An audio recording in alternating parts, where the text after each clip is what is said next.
Rail সেবা খাতে দিন দিন লোকসান বাড়ছে।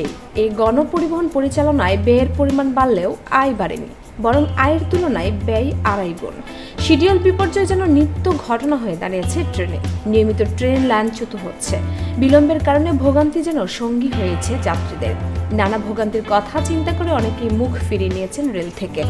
বাংলাদেশ রেলের তথ্য মতে বর্তমানে 1 টাকা আয় করে 2 টাকা 56 পয়সা ব্যয় করছে রেল। গত 15 বছরে রেলের লোকসান হয়েছে প্রায় 21,000 কোটি টাকা, অর্থাৎ রেলকে প্রতি বছর গড়ে লোকসান গুনতে হয়েছে প্রায় 1,500 কোটি টাকা। অভিযোগ উঠেছে, নানা অব্যবস্থাপনা, দুর্নীতি আর তদারকির অভাবে লোকসানের পাল্লা ভারী হচ্ছে রেলে। গত এক যুগে রেলের উন্নয়নে অন্তত 1 লাখ কোটি টাকা ব্যয় হলেও ট্রেনের গতি বাড়েনি সুবিধাও, বরং আইসি ও অপ্রয়োজনীয় নানা প্রকল্পে পকেট ভারী হয়েছে অনেকের।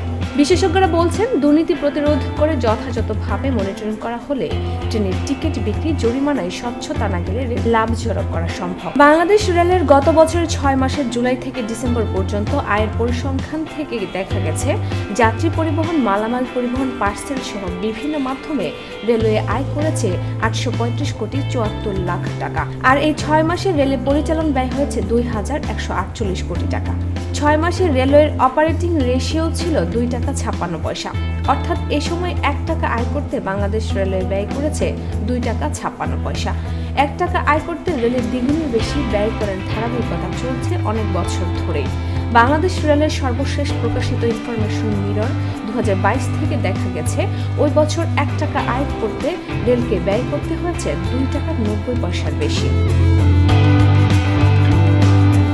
যাত্রী কল্যাণ সমিতির মহাসচিব মোজাম্মেল হক চৌধুরী এক সংবাদ মাধ্যমকে বলেন, রেল পরিচালনার জন্য আন্তর্জাতিক বাজার থেকে রেল এক্সপার্ট আনা প্রয়োজন।